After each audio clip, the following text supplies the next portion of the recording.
EVM hack केलं जाऊ शकतं, प्रकाश आंबेडकर.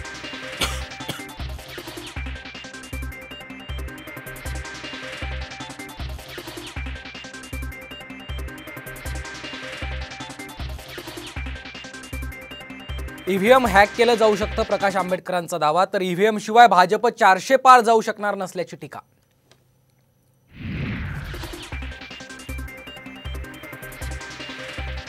शिवसेना अपात्रता प्रकरणी शिंदे गटाला मोठा धक्का. पुढची सुनावणी 8 एप्रिल रोजी होणार.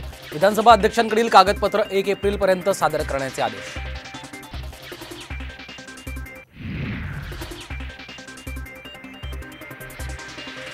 लक्षात ठेव, माझं नाव शरद पवार. माझ्या वाटेला कोणी गेलं की मी सोडत नाही. शरद पवारांनी भर भाषणात शेळकेंना भरला धम.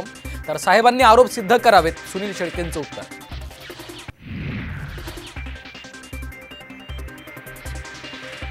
सुनील तटकरेंना लोकसभेचं तिकीट दिल्यास भाजप पदाधिकारी देणार राजीनामे. स्थानिक पदाधिकाऱ्यांचा इशारा. तटकरेंच्या अडचणीत वाढ.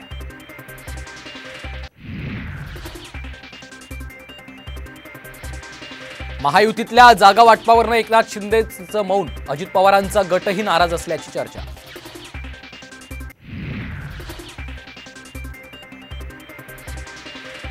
उमेदवारांनी कमळावर निवडणूक लढवल्यास जिंकण्याची शक्यता जास्त. भाजपचा दावा. शिंदे अजितदादा गटाचे नेते कमळावर लढण्याची शक्यता.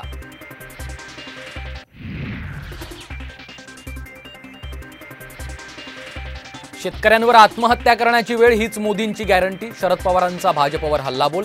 जनतेच्या पैशातून सरकारची जाहिरातबाजी सुरू असल्याची टीका.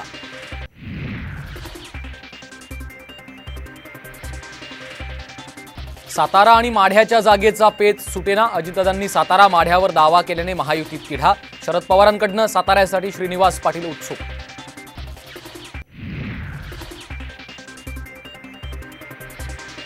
राजकीय वैर असलेले सुनील तटकरे, रामदास कदम येणार एकत्र. मुख्यमंत्र्यांच्या दापोली दौऱ्यानिमित्ताने मनोमिलनासाठी तटकरेंचा पुढाकार.